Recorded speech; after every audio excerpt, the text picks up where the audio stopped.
როგორია ტურისტების გეოგრაფია წელს, როგორი ტიპის სასტუმროს ირჩევენ ტურისტები და რა ღირს დასვენება ფეშენებელურ და ოჯახური ტიპის სასტუმროებში. რა იზიდავთ საზღვაო ქალაქის სტუმრებს და რატომ ანიჭებენ უპირატესობას ბათუმს? ნახეთ რუსუდან აბაშიძის რეპორტაჟი. ისრაელიდან ბიზნეს კომპანიის თანამშრომლები მეხუთე დღეა ბათუმში სასტუმრო სანაპიროში ისვენებენ. ზღვის ხედები და სუფთა წყალი, რაც ებრაელ ტურისტებს პირველ შთაბეჭდილებას უქმნის, ქალაქის ღირსშესანიშნაობებიც ემატება. ერთი კვირის განმავლობაში განცდილმა ემოციებმა და ხელმისაწვდომმა ფასებმა სტუმრებს გადააწყვეტინა მომავალი წლის შვებულებაც ბათუმში გაატარონ. კლიმატი, ჰავა, ყველაზე მეტად ქართული კერძები მომწონს. ბათუმში დასვენება გაცილებით იაფი დაგვიჯდა ვიდრე ველოდით. ვიყავით პიაცაზე და კარგად გავერთეთ. ხალხის კეთილგანწყობა ყველაზე მეტად მახარებს. განსაკუთრებული სანახაობაა ღამის ბათუმი. მოსკოველმა ტურისტებმა წელს დასვენება ქობულეთის ფეშენებელურ სასტუმროში გადაწყვეტეს. ოჯახის უფროსი ამბობს, რომ იტალიის და საფრანგეთის ცნობილი კურორტების შემდეგ წელს არჩევანი საქართველოზე გააკეთა. მიზეზი მხოლოდ ხელმისაწვდომი ფასები არ ყოფილა. თავ ძალიან კომფორტულად გრძნობ და რაც თავარია ჩვენ სამწევრიან ოჯახს აქ დასვენება ძალიან იაფი უჯდება. მომწონს ხალხის დამოკიდებულება, ირგვლივ ყველაფერი სუფთა და მოწესრიგებულია. წელს საკმაოდ დატვირთულია კერძო და საოჯახო ტიპის სასტუმროები. ტურისტები ძირითადად იმ სასტუმროებს ირჩევენ, რომლებიც სანაპირო ზოლშია განლაგებული. ჰაერი, ზღვა, მცხუნვარე მზე, ეს ჩემთვის მთავარია. ამიტომ ეს ადგილი ყველაზე მეტად მიზიდავს. ჩამოვედით იმიტომ, რომ ერთი ბავშვი ჩამოვიყვანე საქართველოს პირველად.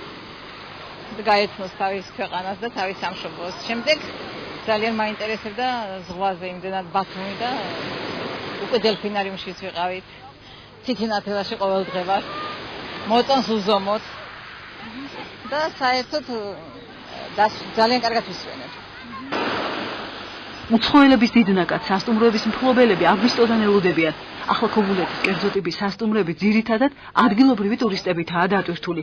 თბილისელი სტუმრები ამჯობინებენ ნომრები წელს იმავე კერძო სასტუმროებში დაჯავშნონ, სადაც გასული წლის შვებულებები გაატარეს. ზღვასთან ახლოს ვარ პირდაპირ. აქედან ჩახვალ ორი ნაბიჯია და ზღვას. ჰაერი შემოდის, ზღვის ჰაერი იოდის. სურდელება აქ ისეთი აივანზე შეიძლება დაიჭირო. ესეთ პირობებია ძალიან სიმშვიდე და ძველი ნაცნობი ყოველ წელიწად ჩამოდიან ერთ-იგივე ხალხი და მეგობრები გავიჩინია. ქობულეთში ვისვენებ დაახლოებით 40 წელიწადია ყველაზე ერთად. ისე რომ შეიძლება ითქვას, რომ მე თითქოს ქობულეთელი ვარ. ისე შემიყვარდა ქობულეთი და მეც შემიყვარდა ეს მეზობლებმა, რომ სულ ყველა თვლიან, რომ მე თუ არ ჩამოვედი, ესე იგი რაღაცა მოხდა ესეთი უცნაური. ქობულეთში არ ჩამოვხვიდე, ეს იმას ნიშნავს, რომ ცხოვრებაში ძალიან ბევრი მოიკლო სიამოვნება. და ეს მიზიდავს. ძველი კლიენტები რომ შეინარჩუნონ და ახალიც მოიზიდონ, სასტუმროს მფლობელებმა მომსახურების ხარისხი წელს გააუმჯობესეს.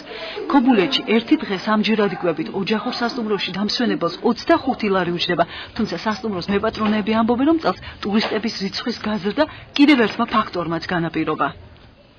ინვენტარი შემოვიტანეთ, განვაახლეთ ყოველი ნომერი დამსვენებელთა, რომ უფრო უკეთ გამოიყურებოდეს და რა თქმა უნდა, დამსვენებლების ნაკადიც ამ მიმართებით მოიმატა, გაიზარდა.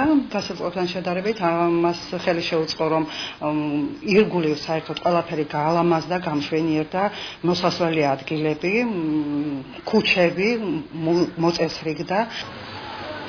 ევროპის ქვეყნები რუსეთი, უკრაინა, პოლონეთი, ბელორუსი, ირანი, აზერბაიჯანი ტურისტული გეოგრაფია წელს მნიშვნელოვნად გაზრდილია. თუმცა სეზონის პიკს ქობულეთსა და ბათუმში მომდევნო თვიდან ელოდებიან, რადგან სასტუმროების უმრავლესობა სწორედ აგვისტოშია დაჯავშნული.